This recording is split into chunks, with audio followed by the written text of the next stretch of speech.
What's going on, ladies and gentlemen? Super Master back with episode 14 of the Coach Baker Dynasty series. We're going to be playing completely through the 4th season with Purdue in this one, so grab your popcorn, grab the soda, get the roll of cookie dough, hit that subscribe button, hit the like, and let's get to it. Purdue kicks off season 4 ranked 13th in the country with program prestige sitting at an all-time high. The only other school in the Big Ten looking any better than us at this point is those Michigan Wolverines, but we've got something in store for him. A little 5-star quarterback named Michael Engel looks to get the nod again this year. Week 1 sees us in a bye week. We'll hit recruits with 500 points. Robert White, Luis Lopez, Steve Harden, Will Mitchell, Jason Harris, Steve Hayford, Dominic Hines, and then 250 goes to Chris Bates. Let's get over to that week 2 matchup against UCLA. We find ourselves in the lead for a couple of the nation's best tight ends, and we need to keep it that way as we haven't been able to sign a good tight end these last couple years. With one of the highest verticals in his class, we need Javon Sullivan to commit. Herbstreit's going with the Boilermakers in this one, jet lagged and all. Let's hope we can hit the ground running, picking up where we left off last year.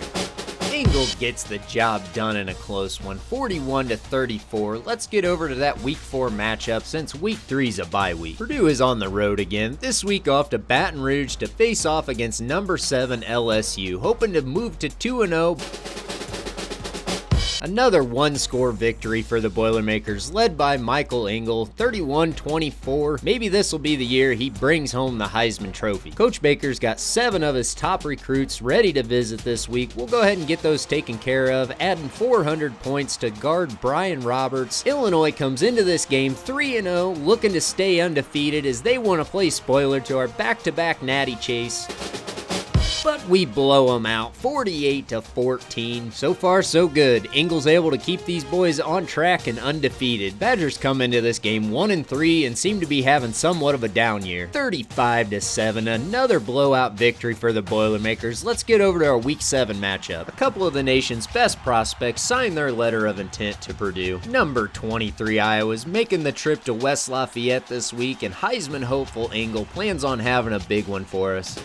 Purdue comes away with another huge blowout victory, 42-23. Engel notches another win in his Heisman campaign season, but that's just in time for Michigan State to come into town and wreck it all. They always seem to have just enough talent to be considered dangerous or none at all, but not this year. 42-28. We come away with another big blowout victory. Let's get over to our Week 9 matchup against those Cornhuskers. Ranked number 2 in the nation and headed out to Lincoln, Nebraska for a matchup of top 10 teams.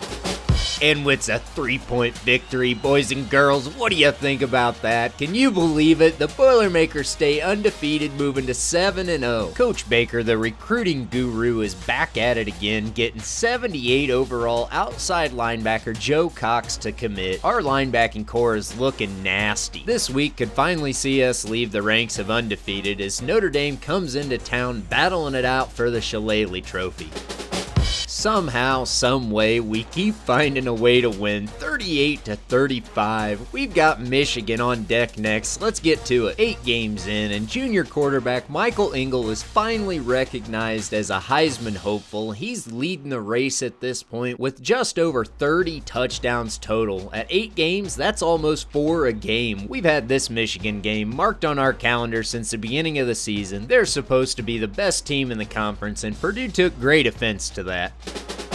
27-20. We come out as the victors in this one, getting over to that Week 12 matchup against ranked Penn State. The Guru works his magic again, getting another one of the nation's elites. Unbelievable how year after year, Coach Baker's able to reload and get us in a position to compete with some of the nation's best programs. Alex Eaton, a 4-star athlete, has committed to the Boilermakers, another speed demon added to the depth chart. The Buckeyes make the trip to West Lafayette at 4-6.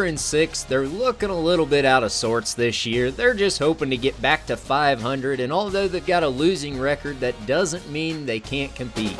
Purdue barely hangs on for a victory, only winning by 5, advancing forward to their last game of the regular season against the Indiana Hoosiers. So far, Coach Baker, the Guru's been able to sign the 13th best class in the country with a 5-star and a couple 4-stars and a few 3-stars. It's coming together nicely. We'll make the trip down to Bloomington and face off against one of the best teams IU has had in recent years with a record of 7-4. Could they be the spoiler? Not this year, baby. 49-42. We barely finished the year undefeated, 12-0 2 years in a row. Add another 4-star receiver to our list of commitments. Robert Gray, 82 overall, is now officially a Boilermaker. Can it get any better? The conference championship sees Nebraska repping their Legends division for the 3rd year in a row. But Purdue wants to make it a three-peat, being crowned Big Ten champion again. Michael Engel, the leader of the Heisman race, is looking to put everybody on his back. Our offense hits the field first, and Engel does just that, breaking a tackle here in the backfield and then ripping it down the field. I thought for sure he was going to make this one a house call, but they end up getting him tackled about the 30-yard line. Inside the red zone, Tyler Hamilton gets us almost down to the 10-yard line, but then Nebraska calls the jailbreak blitz on these next 3 plays where they get 3 sacks back-to-back. We're out of field goal range, nobody scores, and Nebraska's defense holds strong.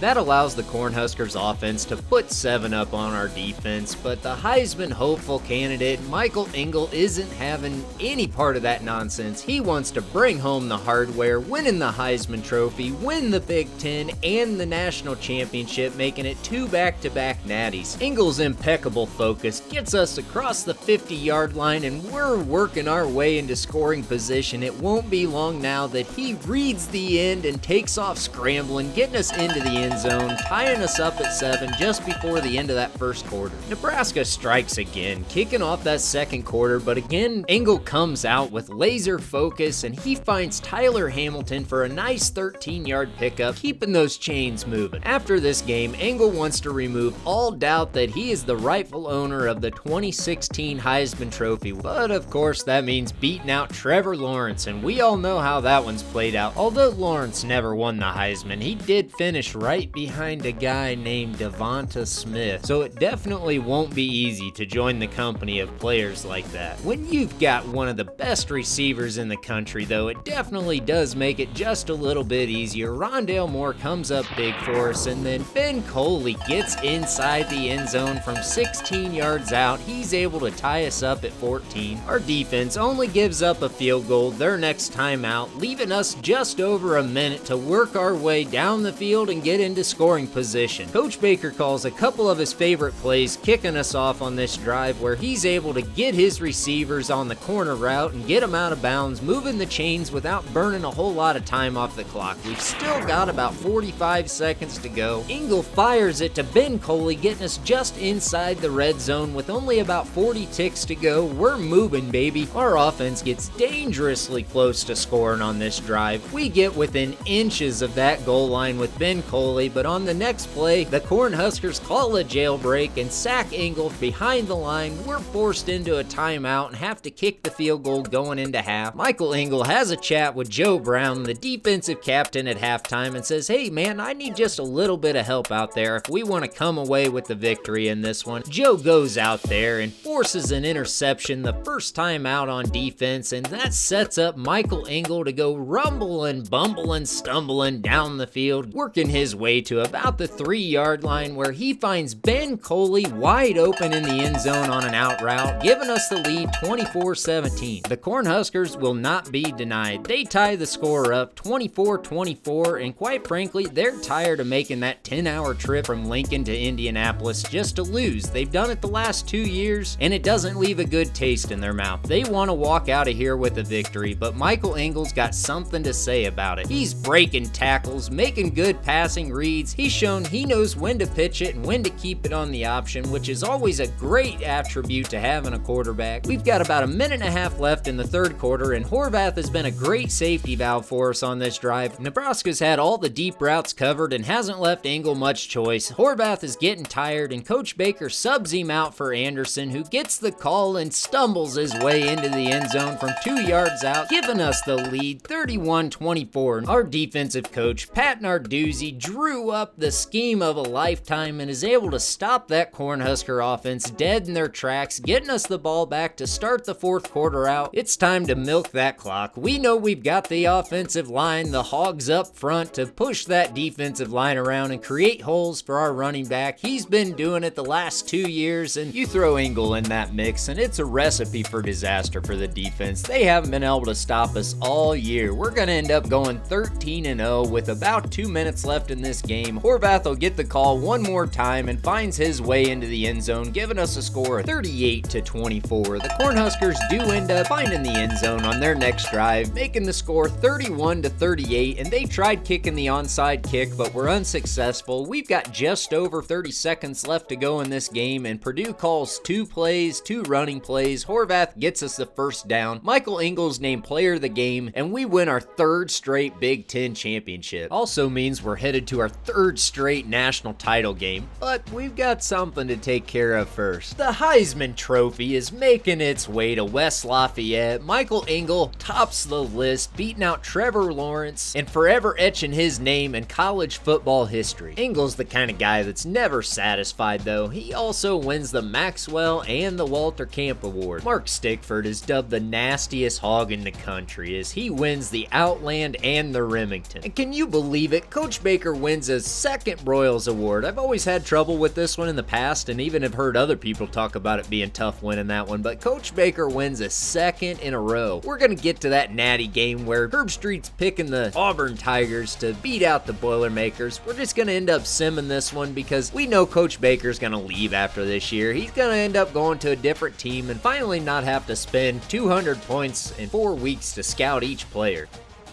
Barbecue it, boil it, broil it, bake it, saute it, pan fry it, deep fry it, stir fry it.